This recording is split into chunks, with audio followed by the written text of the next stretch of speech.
I was probably wanting to be more out than he was.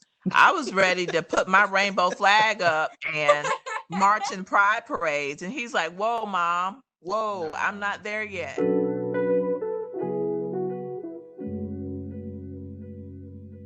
Hello and good morning. My name is Savonne Pearson. I am a Black lesbian cinematographer, and I have here with me today Angela Jackson Brown. I am a playwright, a poet, and a novelist.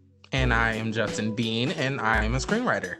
And today we're going to be discussing the dynamics of a Black mother and her queer son. There we go. Straight to the question. Question number 1. This is for you, HAV. When did you first suspect your son was queer? I'll say it this way. I think the signs were all there when he was a child, a young child. I saw that he was different. But different in a good way. I mean, he was not the type of child that was into a lot of things that maybe other little boys were into. Now, he was a great baseball player. Seemed to love playing baseball, but was never interested in some of the other things that some of the other boys were doing. Between he and I, he's always been, my buddy, my friend, and we would go shopping together and I would try on something and come out in it. And he'd look at me like, Ma, you can't, no, you can't get that. That doesn't look right. Or I would come out and he'd go find some earrings and a scarf and dress me up. And I should have known, I suppose, at that point. Yes. Yes, I should have known. He could wear high heels at the age of 5 and walk in them better than me. But but I wasn't tuned into that. I wasn't thinking about, what that might mean long term, what that might look like as far as his sexuality is concerned. It was just I had an amazing young son who I got along with so well. And it wasn't until he came out to me where I started saying, oh, okay, now this is all beginning to make sense. I see. And so that was it was a gradual process of me understanding what all of my son meant as far as who he was and his identity, his sexual identity. Now, Justin, was it difficult telling your mom you were queer? No. If it would have been anybody else, probably yes. Especially with a mother that is in the arts. I think that plays a very big role in it. I think the fact that she's in the arts and stuff, I think that gives you a different perspective. I think that has you surrounded around different people as well, to where you're kind of forced to understand people that you wouldn't normally be around. But yeah, to answer your question, no, there was never a time where I was afraid of what she would say. If anything, it was what everyone else would say and where I would fit in their relationships after that would happen. But no, there was never a time where I thought my mom is going to disown me. That was, yeah. So, AJB, what was your initial response when he told you? It was really relief for him, I was feeling. I wanted him because he was struggling at that period in time. He was really trying to live a life that wasn't necessarily true to who he was.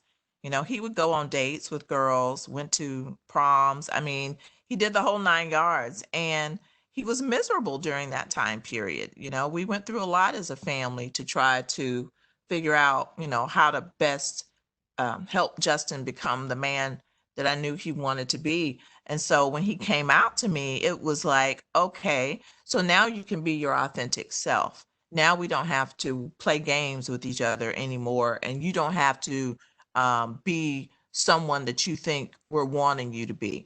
Now, was there that initial moment of, okay, well, now what does the rest of our life look like? Because beforehand, you think of someone as your child, you're thinking, okay, well, they're going to get married and then they're going to have children and you're going to become a grandparent. And I knew that was going to still happen, but it was just going to happen in a different way. So I had to wrap my brain around that.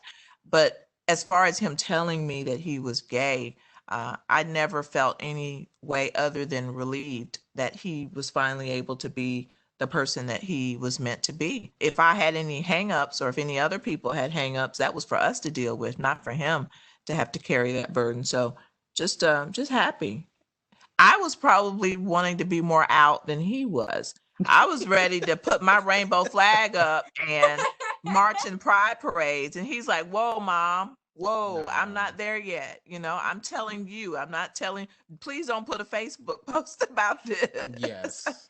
So I had to tone myself down because I was just so proud that he felt comfortable coming to me and that he trusted me enough with that information, and he understood that I never would look at him differently. And I think that's why I consider myself to be queer as well, just to kind of piggyback off of this. I don't like the gay term as much anymore because of what it means as just it's almost sometimes I feel like it comes off as being called like a fag. HJB, can you speak on a little bit of the fact that he kind of transitioned from gay to queer? Was that something that you had to adjust to or more understand where the word queer came from? And if you could tell me a little bit of your background on the word queer. Yeah, like he just mentioned, when he first came out to us, he came out as bisexual, and I felt like, and I even think I said that to him, is that don't pick that term because you're trying to give hope, to your family members who are thinking, oh, he'll just ride the wave of this gay part, but then he'll find a woman and settle down and have children and be normal. So I was really resistant to him saying something that I didn't think even was the case. I thought at the time, no, son, you're gay, and that's okay. You don't have to straddle the fence, and you don't have to make people think that if just the right woman shows up, then you're going to be all the way straight. And I think that's what terms can do to individuals. Is that same thing with gay? Now, when I think of it, I think of it's a very I won't say rigid, but it doesn't leave room for you to explore any other parts of yourself. Yeah. And so by saying queer, it doesn't feel as limiting. Queer to me just gives me the ability to explore if I feel like it. There's something about the Black community that will push back on you wanting to explore things like that. So my next question was, what are some of the challenges that you've had being Black and queer in America? And what about specifically with the Black community? Let's hit on that. Oh God, it's I would have to break it down into different sections because there's the issue with being Black, there's the issue with being a Black man, then there's the issue with being a Black queer man as well. Trust me, I Within know. Black queer with woman, we don't. yeah, and that's within each area, and I think that's where the problem lies because there's so many things that you have to tackle in each one because so being a Black man just to be Black, you're dealing with the white community as a whole, and then to be Black and queer, it's I think that has always been a thing that the Black community has never really completely accepted me for, because I'm not just one thing. I've never rode that wave with everybody else, when it comes to the Black community. I think that's why it's always been a struggle for me to connect within that realm, which sucks because I get emotional about just everything that goes on as being Black first. So sometimes it is a little bit hurtful when you have something like that's going on right now with George Floyd, and you want to be supportive and you want to stand with the Black community, but then oh my God, in the past 2 weeks there's been multiple transgender women that have been Yes. Two just killed, murdered just yesterday. and we don't get the same type of platform that Black men do. We're not even going to get into the fact that Black women don't get to the same platform as well. For some reason, the Black heterosexual man gets put on this pedestal to the point that nobody else has really heard that much. Do we get put in articles? Yeah, but it fizzles away by the next day. I mean, look how big this has gotten with George Floyd to the point that it is global. Yeah. And I could never imagine that to happen with a Black gay man, a trans woman, or Black women. Yeah. It just doesn't happen.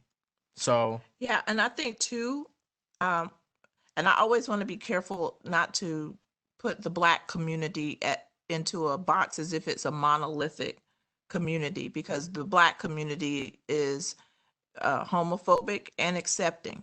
The Black community is patriarchal and matriarchal. So there's so many different facets of the Black community that I don't ever want to just say the Black community doesn't accept this or doesn't accept that, because you find a wide spectrum. But I think with our experiences, because we come out of a tradition of extremely conservative Christian um, people who are loving and kind on most levels. But then when this issue of homosexuality or LGBTQ issues comes up, it becomes the place that divides us within that realm of conservative Christians. And that's in almost any ethnicity.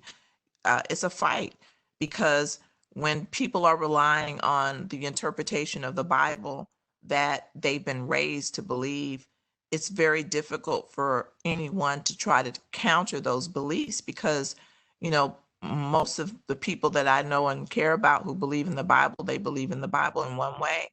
And to try to talk about, well, let's talk about what the original text actually said. You know, you and I were talking, Savonne, a few days ago about I've been doing a lot of studying to try to wrap my brain around what it means to be LGBTQ, and what really did God, for those who believe in the Bible, what did God actually say? And reading through the section on Sodom and Gomorrah, and how it has always been taught to me that God was saying that homosexuality is a sin, and he destroyed Sodom and Gomorrah because of the homosexuality.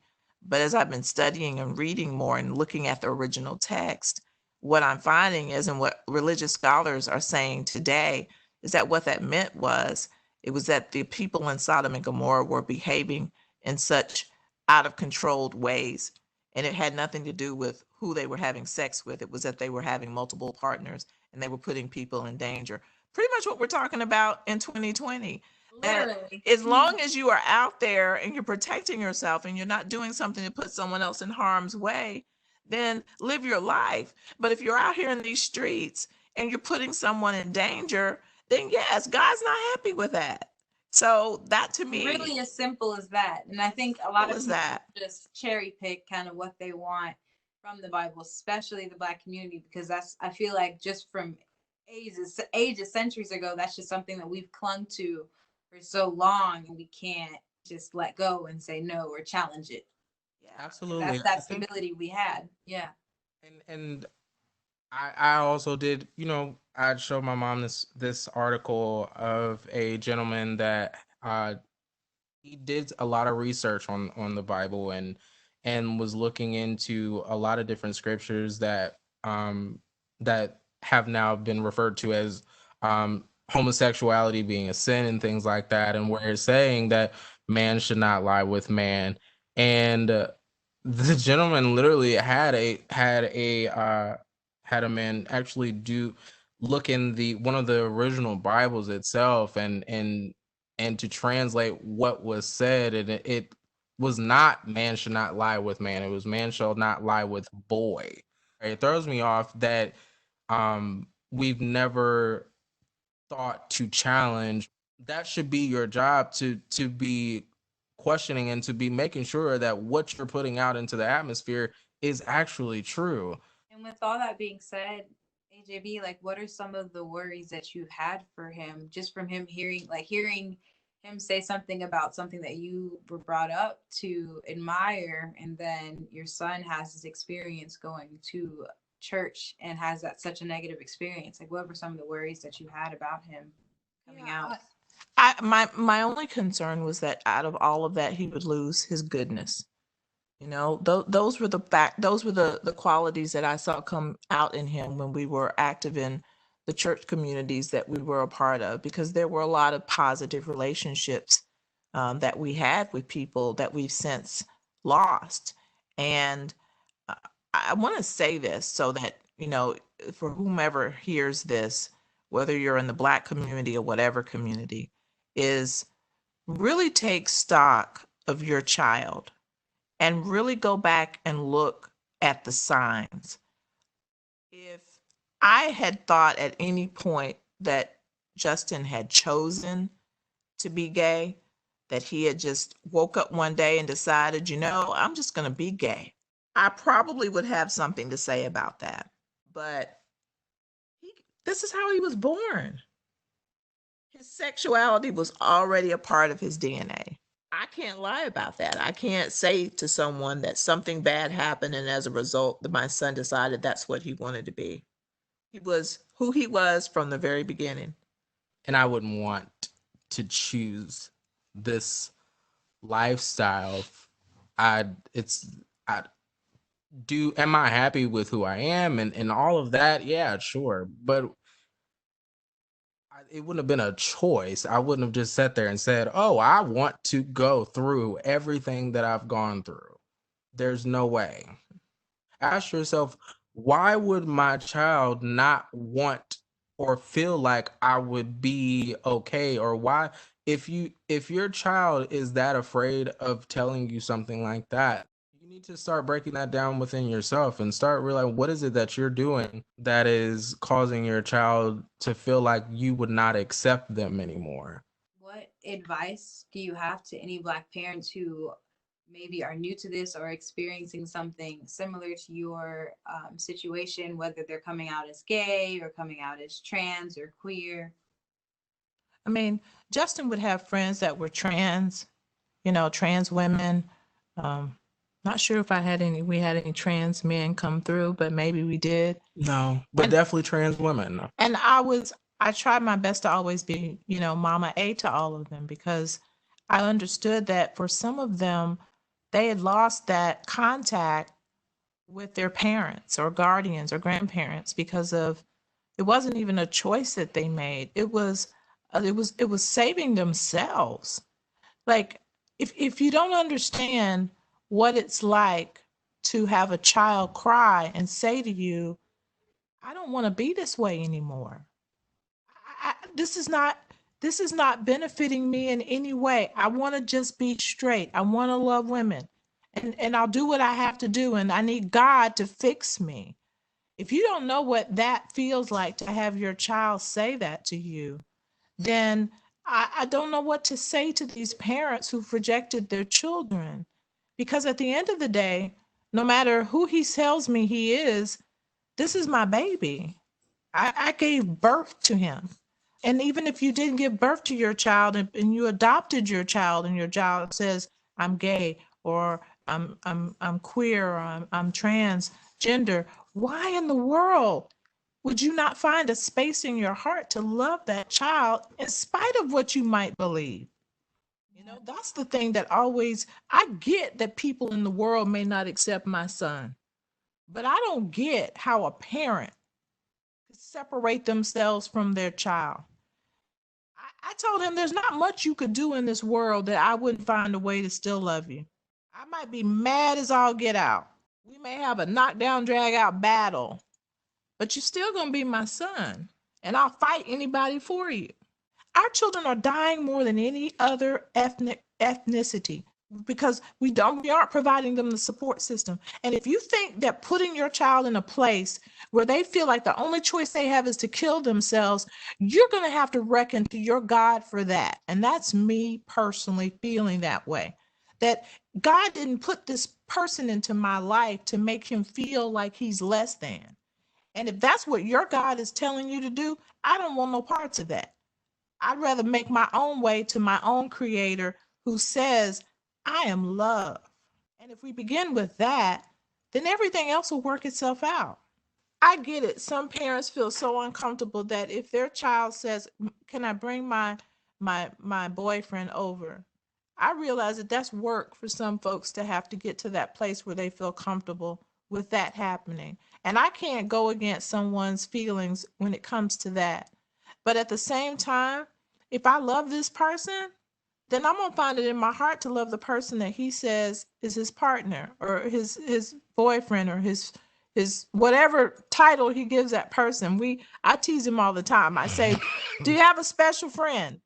You know, and that's code for if I hear him talking to someone on the phone, I'm like, "Is that your special friend?" And he always like, "Ma," you know. But it does take some getting used to, because we have been conditioned in society to see a man with a woman, and that man is masculine and that woman is feminine. That's what we've been conditioned. So even for someone as accepting to me, it did throw me a little bit the first time he brought someone home and said, "This is my boyfriend." I was like, oh, okay, wait. Ooh, gotta process this. Gotta process this. Like deal with what are you feeling right now? Where is that coming from? Because if you can be accepting of everybody else's relationships, why is it making you uncomfortable when he's in a relationship with someone? So it did take some work. We didn't magically become the dynamic duo that we No. are. We went through some battles. Big time. I know a lot of Black families, there's this thought of, I'm not your friend. Um, Oh yeah. and I think we need to question that, Yeah. You don't gotta be because my best friend, but I gotta be no, your Right. friend. exactly. You have to like your child for this to even be a thing. But I think that's the biggest thing. You have to be friends with your child for this to even be a possibility. Yeah. There's no way that you could not like your child and be able to accept them for who they are. It's the same thing as a friendship. You can't have I can't have a friend, but then say, okay, but I don't like that, so you can keep that part of you away from me.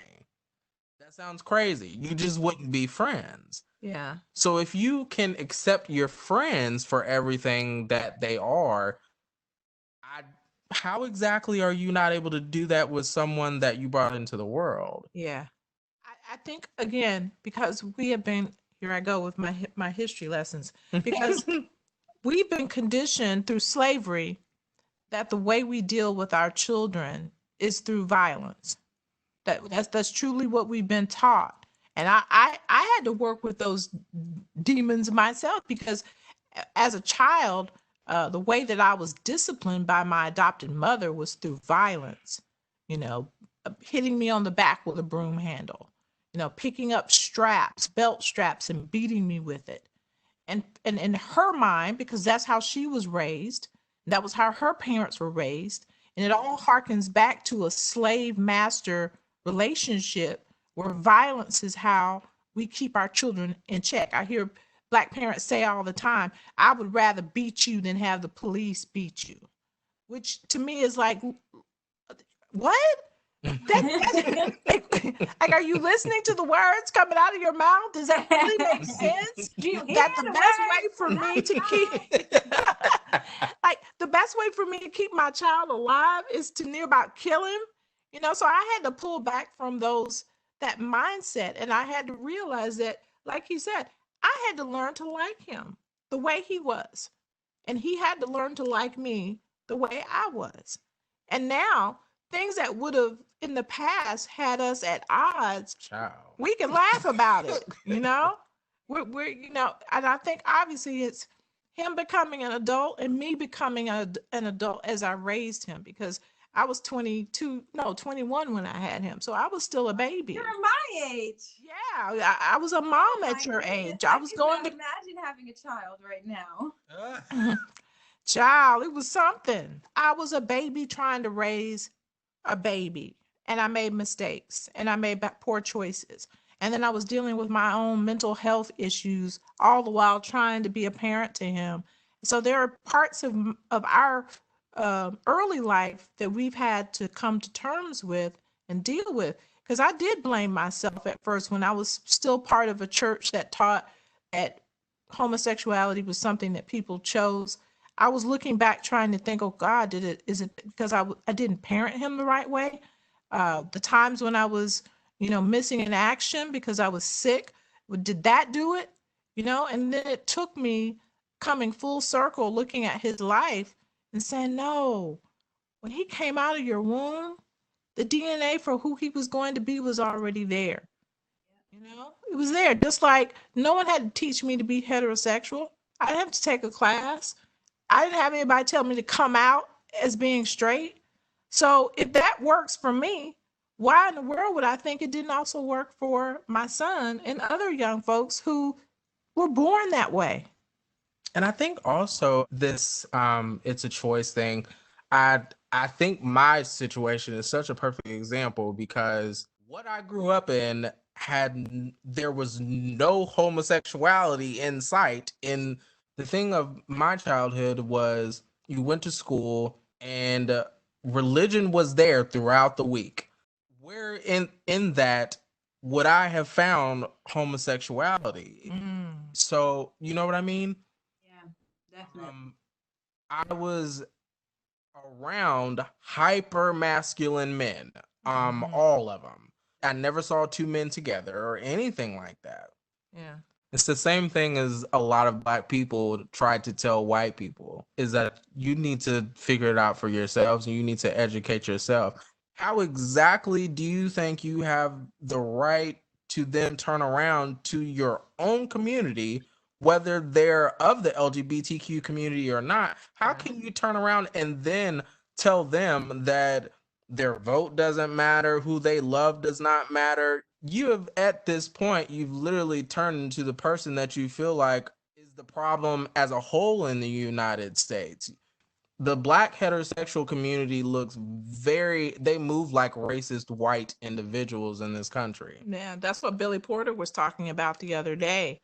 You know, this idea that, wait, before we start condemning everybody for what they're doing to us, let's look and see what we're doing to ourselves, to our community, to our Because children, to our absolutely. people. Because if we can't love each other, and I'm not trying to take it to the place where a lot of folks are with this notion that on black crime and various things like that, because I think we ought to be able to chew gum and walk at the same time. We ought to be able to talk about the violence that's being done to us by white supremacists, but specifically the police. But we should also be able to talk about in the same breath the violence that we're doing to each other. Absolutely. And one doesn't cancel out the other. One does not mean that we don't want to talk about what's happening, because what's happening in the streets right now needed to happen. It needed to happen a long time ago.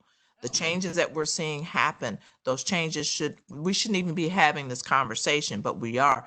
So I feel like if you're going to talk about that, let's bring it all into the conversation at some point, you know? Because at the end of the day, I experienced homophobia before I experienced racism itself, and knowing what it was.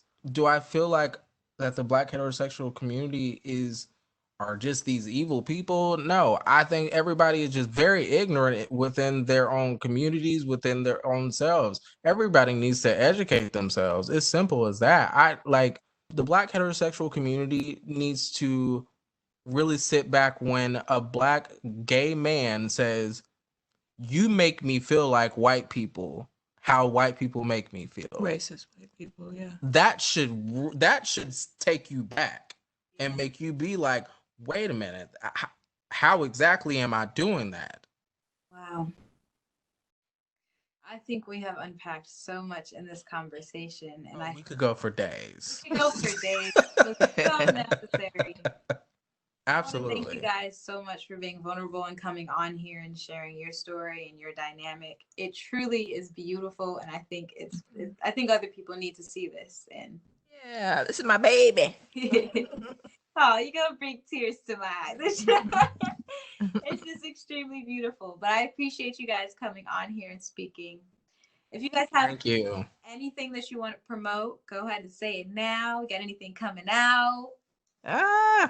Well, I'm just excited for a lot of things happening in the future for both of us, actually. I mean, I have 2 books coming out in the next couple of years. I've just signed a deal with Thomas Nelson, who's an imprint of HarperCollins, so that's a very big deal. I'm excited about that. I'm excited for the work my son's doing as a screenwriter, a brand new baby screenwriter who's just getting his work out. But yeah, I've been submitting to competitions and reaching out to trying to get it some type of representation and everything like that. Right now, the goal at this point is just to have the first author and screenwriter duo that are black. I mean, I need to see that. These two are amazing. Like, seriously, you need to watch out for this duo. You have no clue. I had them here before they blew up. Let me just say that. Yes. That's all I have to say. Wow. Well, we're proud of you because Absolutely. you're doing great things and you're gonna blow up. Let's just all blow up together. Let's just All do of All that. gonna us. blow up. Yeah, we're That's taking Yeah. each other all working. together. Yes, we're putting that in the atmosphere. We're gonna all and I think that's another thing. We're taking all of us together. We're going at the same time. If one of us go, we're all going. Yeah. So Support Black creators. absolutely. It's our time, and I truly believe that. Absolutely. Yes.